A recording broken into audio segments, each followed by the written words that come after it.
आज जो हमारा टॉपिक है बेटा वो है regulation of blood pressure. Blood pressure पारान और ब्लड प्रेशरस मज रूद यह टॉपिक पारन यथ वन regulation of blood pressure. Regulation of blood pressure मतलब गो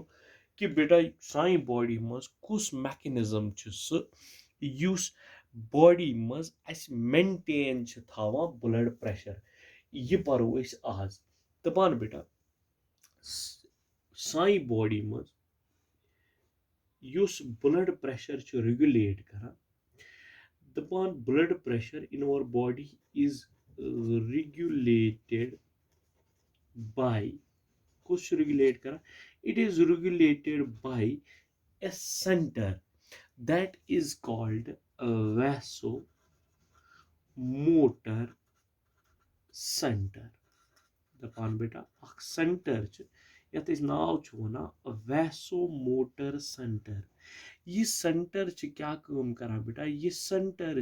कंट्रोल करा रेगुलेट करा मेंटेन करा साई बॉडी मज क्या मेंटेन करा यह मेंटेन करा साई बॉडी मज ब्लड प्रेशर।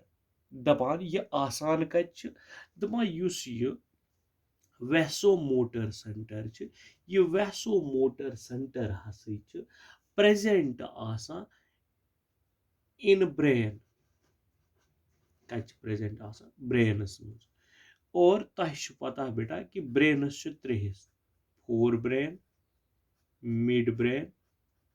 तो हाइंड ब्रेन। यह कत पार्टस मज तेल प्रेजेंट आसान दपान युस हाइंड ब्रेन कुछ बेटा हिंड ब्रेन यथ वन या हाइंड ब्रेन। हाइंड ब्रेनुक अख पार्ट तथ मेन पार्ट तथ वन मेड्यूला ओब्लंगेटा। क्या वन बेटा मेड्यूला ओब्लंगेटा। और अथ मेड्यूला ओब्लंगेटा मज अख सेंटर आसान यथ सेंटरस वन वैसोमोटर सेंटर। और यह वैसोमोटर सेंटर क्या करा यह रेगुलेट करा साई बॉडी मज क्या रेगुलेट करा यह साई बॉडी मज रेगुलेट करान ब्लड प्रेशर। दपान यह कित पे रेगुलेट करा ब्लड प्रेशर दपान यह वैसोमोटर सेंटर अथ ऑपरेट करा it is operated by कुछ अथ ऑपरेट करा it is operated by or it is operated with the help of operated with the help of कुछ help करा receptors तिमन वनान बेटा बैरो receptors। क्या नाव वन बेटा बैरो receptors या वन structured receptors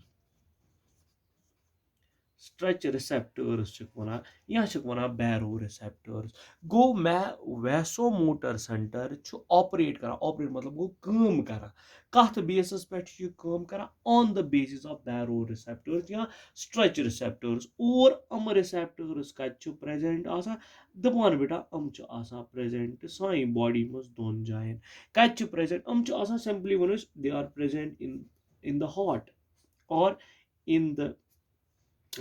blood vessels या वनो इस हार्ट या क्या वनो they are present in the blood vessels. Heart क्या वोन मे क्योंकि हार्टस सम जुड़ित तवे इवन ब्लड वेसल वन बह या वन बह हार्ट कत कत जाय आसान दोन जायन आसान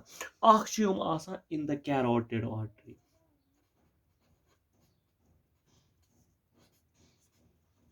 कत आसान बेटा प्रेजेंट इन कैरोटिड आर्टरी बे present in the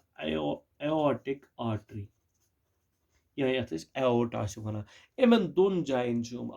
baro receptors present यम मेंटेन करान साई बॉडी मज क्या मेंटेन करान रेगुलेट करान मेंटेन करान ब्लड प्रेशर। दपा यम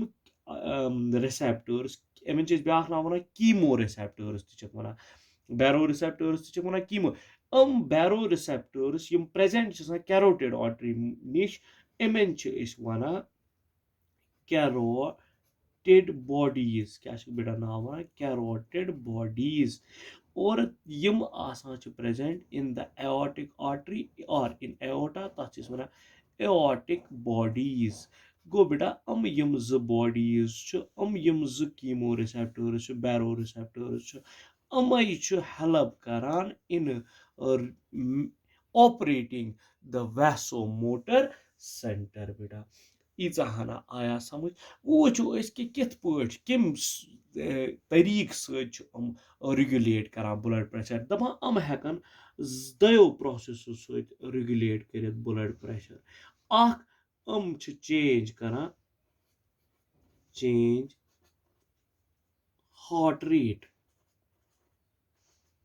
हार्ट रेट ये चेंज करान तेल हार्ट रेट चेंज गसन सत ब्लड प्रेशर चेंज गसान बेम चेंज करान क्या चेंज करान they make change in the diameter of arteries diameter of arteries change करा which heart rate change करा तमो वजह से that means इस वनो a regulation of the blood pressure is regulated by vasomotor center and that vasomotor center operates by the help of baroreceptors but how these baroreceptors work by changing the heart rate and by changing the diameter of the arteries bunim yet zikis अगर case निम rise in blood pressure कि अगर हसे blood pressure rise गो ब्या case निम fall in blood pressure ठीक कज case नी मे बेटा केस नी मे केस न्यू मे कि ये ब्लड प्रेशर गस इनक्रीज ठीक सह वो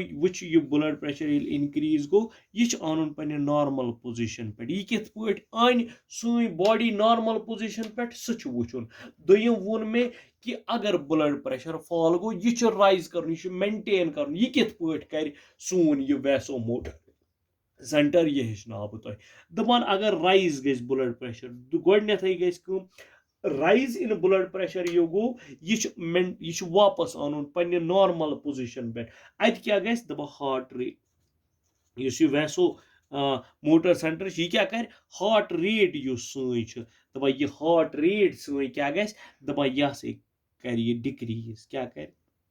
क्यों कर बेटा डिक्रीज यूता हार्ट रेट डिक्रीज गस तूता क्या गस तूता गस ब्लड प्रेशर डाउन तूता क्या गस ब्लड प्रेशर डाउन दपा बे क्या कर युस हसे डायमीटर